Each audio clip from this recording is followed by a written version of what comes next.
चलो शुरू करते हैं। सोचो एक 11 साल का लड़का है जेसन, स्कूल जाता है लेकिन उसके पास एक साइड बिजनेस भी है।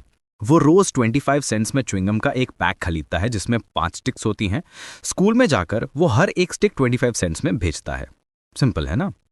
एक पैक जिसका कॉस्ट है 25 सेंट्स, उससे वो टोटल $1.25 बनाता है। मतलब हर पैक पर $1 का आराम से प्रॉफिट। दिन में अगर वो 4 से 5 पैक भी बेच देता है तो ये अच्छा खासा पैसा बन गया। अब यहाँ एक इंटरेस्टिंग सवाल आता है। अगर जेसन आपको ऑफर करे कि वो अपने इस गम बिजनेस का आधा हिस्सा आपको बेचना चाहता है तो आप उसके लिए कितना पैसा देंगे? आप हिसाब लगाओगे।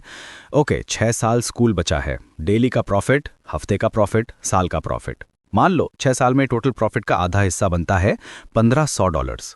तो क्या आप उसे आज $1500 दे दोगे? ऑफ कोर्स नहीं।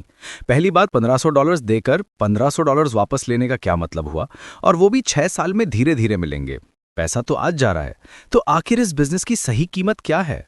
May be $450, $500। यही आधी इन्वेस्टिंग है। सिर्फ इतना फिगर आउट करना कि एक बिजनेस की असली कीमत उसकी आने वाले टाइम की अर्निंग्स के हिसाब से क्या होनी चाहिए। और जब आपको ये कीमत पता चल जाए तो उस बिजनेस को उसकी असली कीमत से काफी कम दाम पर खरीदना। लेकिन रुको, आप सोचोगे कि ये तो बहुत आसान लग रहा है। अगर कोई बिजनेस $1000 का है तो कोई उसे 500 में क्यों बेचेगा? बहुत अच्छा सवाल है। और बिलीव इट और नॉट, एक ऐसी जगह है जहां बिजनेसेस रोज आधी कीमत पर बिकते हैं। उस जगह का नाम है स्टॉक मार्केट। इस बुक के ऑथर जोल ग्रीनब्लैट यही समझाते हैं और इसके लिए उन्होंने एक मैजिक फॉर्मूला भी बनाया है। ये फॉर्मूला सिंपल है, इसके पीछे का लॉजिक बहुत सॉलिड है और इससे आप मार्केट को, बड़े बड़े प्रोफेशनल्स को आराम से बीट कर सकते हो। रिस्क भी कम है, लेकिन इस फॉर्मूला को यूज करने से पहले यह समझना बहुत जरूरी है कि ये काम क्यों करता है। देखो, जब आपके पास कुछ सेविंग्स हो, लेट्स से $1000, तो आपके पास कुछ ऑप्शंस हैं। पहला, आप उसे मैट्रेस के नीचे रख दो। ये प्लान बेकार है क्योंकि सालों बाद भी वो $1000 ही रहेंगे। महंगाई की वजह से उनकी वैल्यू और कम हो जाएगी। दूसरा, आप बैंक में डाल दो। बैंक आपको इंटरेस्ट देगा, जैसे 5% पर ईयर। 5 साल में आपके $1000 $1276 बन जाएंगे। Not bad. एक और ऑप्शन है, आप यूएस गवर्नमेंट को पैसे उधार दे सकते हो बॉन्ड्स खरीदकर। ये दुनिया का सबसे सेफ इन्वेस्टमेंट माना जाता है। मान लो 10 साल के गवर्नमेंट बॉन्ड पर आपको 6% का रिटर्न मिल रहा है। इसका मतलब ये हुआ कि 10 साल तक बिना कोई रिस्क लिए आप 6% पर ईयर कमा सकते हो। तो ये 6% हमारा बेंचमार्क बन गया।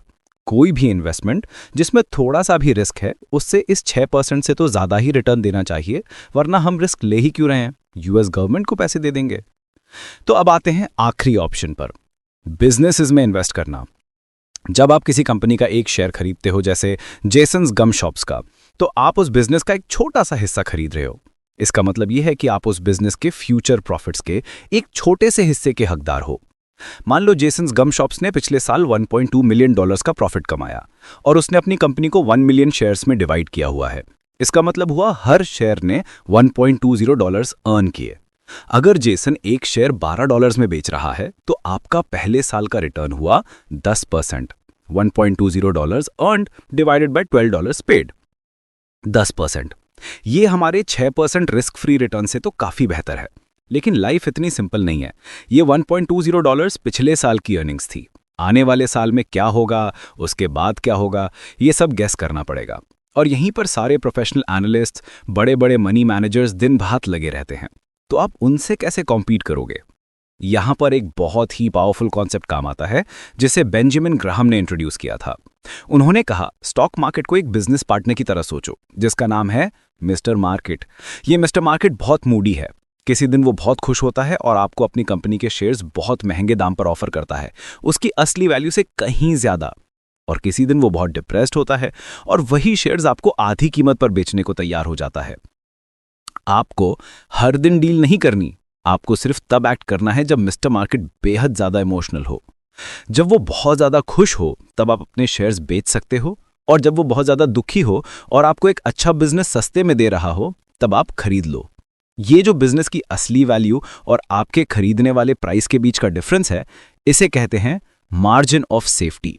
हमेशा मार्जिन ऑफ सेफ्टी के साथ इन्वेस्ट करना सेफ और प्रॉफिटेबल इन्वेस्टिंग का सीक्रेट है। लेकिन वही सवाल फिर से, एक बिजनेस की असली वैल्यू आखिर है क्या? ये पता कैसे चलेगा? इसे समझने के लिए हमें कोई रॉकेट साइंस की जरूरत नहीं है। सिर्फ दो सिंपल चीजें, कराटी किड मूवी की तरह, वैक्स ऑन वैक्स ऑफ। पहली चीज है अर्निंग्स यील्ड, मतलब आप जो प्राइस पे कर रहे हो उसके कंपैरिजन में कंपनी कितना अर्न कर रही है। एक कंपनी है जो आपके दिए $12 पर $1.20 अर्न कर रही है, यानी 10% का अर्निंग्स यील्ड। एक दूसरी कंपनी है जो हर $12 पर $2.40 अर्न कर रही है, यानी 20% का अर्निंग्स यील्ड। कौन सी बेहतर है? ऑब्वियसली 20% वाली। तो रूल नंबर 1, हमेशा हाई अर्निंग्स यील्ड वाली कंपनीज ढूंढो। ये आपको बताता है कि आपको बिजनेस सस्ते दाम पर मिल रहा है, वैक्स ऑन। दूसरी चीज है रिटर्न ऑन कैपिटल, मतलब कंपनी अपने बिजनेस में लगे पैसे पर कितना रिटर्न कमा रही है। जेसन को एक गम स्टोर खोलने में $4 लाख लगे और उस स्टोर ने एक साल में $2 लाख कमाए। ये हुआ 50% का रिटर्न ऑन कैपिटल। वहीं उसके दोस्त जिम्बो ने एक जस्ट ब्रोकली स्टोर खोला $4 लाख लगाकर, पर उसने साल में सिर्फ $10,000 कमाए। ये हुआ 2.5% का रिटर्न ऑन कैपिटल। कौन सा बिजनेस बेहतर है? जेसन का, ऑब्वियसली। एक अच्छा बिजनेस वो है जो अपने पैसे पर हाई रिटर्न कमा सकता है। रूल नंबर 2, हमेशा हाई रिटर्न ऑन कैपिटल वाली कंपनीज ढूंढो। ये आपको बताता है कि आप एक अच्छा बिजनेस खरीद रहे हो, वैक्स ऑफ। बस इतना ही है। यही दो कॉन्सेप्ट्स मिलकर बनाते हैं द मैजिक फॉर्मूला। फॉर्मूला बस इतना करता है कि वो हजारों कंपनीज की लिस्ट लेता है और उन्हें रैंक करता है। पहले रैंक करता है रिटर्न ऑन कैपिटल के बेसिस पर, जिस कंपनी का रिटर्न ऑन कैपिटल सबसे हाई उसे रैंक 1। फिर रैंक करता है अर्निंग्स यील्ड के बेसिस पर, जिसका अर्निंग्स यील्ड सबसे हाई उसे रैंक 1। एंड में फॉर्मूला बस इन दोनों रैंक्स को जोड़ देता है। जिन कंपनीज का कंबाइंड रैंक सबसे अच्छा होता है, मतलब जो कंपनीज अच्छी भी हैं और सस्ती भी मिल रही हैं, फॉर्मूला उन्हें चूज कर लेता है। तो सवाल यह है कि क्या यह अजीब सा सिंपल फॉर्मूला सच में काम करता है? 1988 से 2004 तक 17 साल के पीरियड में इस फॉर्मूला ने 2 रिजल्ट्स दिए हैं, वो हैरान करने वाले हैं। अगर आपने इस फॉर्मूला के हिसाब से टॉप 30 स्टॉक्स का पोर्टफोलियो बनाया होता तो आपका एवरेज एनुअल रिटर्न होता 30.8%। इस रेट पर $11,000 17 साल में $1 मिलियन से ज्यादा बन जाते। उसी 17 साल में मार्केट का एवरेज रिटर्न था 12.3% पर ईयर। $1 मिलियन काफी ज्यादा है। और ये फॉर्मूला सिर्फ छोटी कंपनीज के लिए नहीं, बड़ी कंपनीज के लिए भी काम करता है। जिनका मार्केट वैल्यू $1 बिलियन से भी ज्यादा है, वहां पर भी इस फॉर्मूला ने मार्केट के रिटर्न को लगभग डबल कर दिया।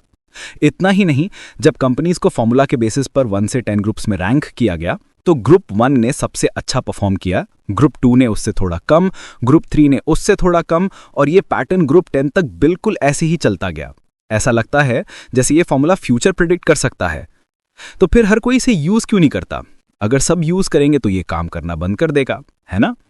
यहां पर सबसे इंटरेस्टिंग बात आती है। इस फॉर्मूला का सबसे बड़ा फीचर ये है कि ये हमेशा काम नहीं करता। ये इसकी खासियत है। एवरेज 5 महीने साल के ये फॉर्मूला मार्केट से बुरा परफॉर्म करता है। कभी कभी ये पूरा 1 साल, 2 साल या 3 साल तक भी मार्केट से बुरा परफॉर्म कर सकता है। अब इमेजिन करो, आपने एक बुक पर भरोसा करके अपना पैसा एक computer generated list of stocks में लगा दिया, और अब आप सालों तक देख रहे हो कि आपके दोस्त ज्यादा पैसे बना रहे हैं, मार्केट आगे बढ़ रहा है और आपका पोर्टफोलियो पीछे है। क्या आप इस फॉर्मूला पर टिके रहोगे? ज्यादातर लोग नहीं टिक पाते, उनका पेशेंस जवाब दे जाता है। प्रोफेशनल मनी मैनेजर्स भी नहीं टिक पाते क्योंकि उनके क्लाइंट्स पैसा निकालकर भाग जाते हैं। और इसीलिए ये फॉर्मूला काम करता रहता है, क्योंकि लॉन्ग टर्म में इस पर स्टिक करने के लिए लॉजिक पर गहरा विश्वास चाहिए। सिर्फ पास्ट रिजल्ट्स देखकर काम नहीं चलेगा। आपको दिल से ये मानना होगा कि अच्छे बिजनेस इसको सस्ते दाम पर खरीदना एक ऐसी टाइमलेस स्ट्रैटेजी है जो हमेशा काम करेगी, भले ही शॉर्ट टर्म में मिस्टर मार्केट कितना भी पागल हो जाए। एक कंपनी जिसका रिटर्न ऑन कैपिटल हाई है, जैसे 50%, उसके पास एक स्पेशल एडवांटेज है। वो अपने प्रॉफिट्स को वापस बिजनेस में लगाकर 50% के रेट से ग्रो कर सकती है। ये एक आम कंपनी नहीं कर सकती। ऐसा बिजनेस आसानी से कंपटीशन को दूर रखता है। और जब ऐसा अच्छा बिजनेस आपको हाई अर्निंग्स यील्ड पर, यानी सस्ते दाम पर मिल रहा है, तो ये एक पावरफुल कॉम्बिनेशन बन जाता है। आप एक अबव एवरेज कंपनी को बिलो एवरेज प्राइस पर खरीद रहे हो। इससे ज्यादा लॉजिकल और क्या हो सकता है? तो क्या आपको इंडिविजुअल स्टॉक्स पिक करने चाहिए? ऑथर कहते हैं बिल्कुल नहीं। अगर आप एक बिजनेस की आने वाले 3 से 4 साल की नॉर्मल अर्निंग्स का अंदाजा नहीं लगा सकते, तो you have no business investing in individual stocks. Formula इसलिए काम करता है क्योंकि वो एक साथ 20 से 30 स्टॉक्स खरीदता है। वो एवरेज पर बेट लगा रहा है। इंडिविजुअल स्टॉक्स में गलती हो सकती है, लेकिन 20 से 30 स्टॉक्स के पोर्टफोलियो में ऑन एवरेज अच्छे रिजल्ट्स आने के चांसेस बहुत हाई हैं। तो आप करना क्या है? प्लान बहुत सिंपल है। ऑथर ने एक वेबसाइट बनाई है magicformulainvesting.com। ये फ्री है। स्टेप 1, उस वेबसाइट पर जाओ। स्टेप 2, अपनी कंपनी साइज सिलेक्ट करो। इंडिविजुअल्स के लिए $50 मिलियन से ऊपर की कंपनीज अच्छी रहती हैं। स्टेप 3, वेबसाइट आपको टॉप रैंक्ड स्टॉक्स की लिस्ट देगी। स्टेप 4, उस लिस्ट में से 5 से 7 कंपनीज खरीद लो। शुरू में अपना सिर्फ 20 से 33% कैपिटल ही इन्वेस्ट करना है। स्टेप 5, हर 2 से 3 महीने में ये प्रोसेस रिपीट करो जब तक आपका पूरा कैपिटल इन्वेस्ट ना हो जाए। 1 साल के अंदर आपके पास 20 से 30 स्टॉक्स का पोर्टफोलियो बन जाएगा। स्टेप 6, हर स्टॉक को आराम से 1 साल तक होल्ड करो। 1 साल के बाद उसे बेच दो और उसकी जगह लिस्ट से एक नया मैजिक फॉर्मूला स्टॉक खरीद लो। स्टेप 7, इस प्रोसेस को सालों साल फॉलो करते रहो। मिनिमम 3 से 5 साल का कमिटमेंट जरूरी है, चाहे रिजल्ट्स कैसे भी हों। याद रखो, स्टॉक मार्केट में कोई टूथ फेरी नहीं है। कोई आपका हाथ पकड़कर आपको अमीर नहीं बनाएगा। ब्रोकर्स, म्यूचुअल फंड मैनेजर्स ज्यादातर मार्केट को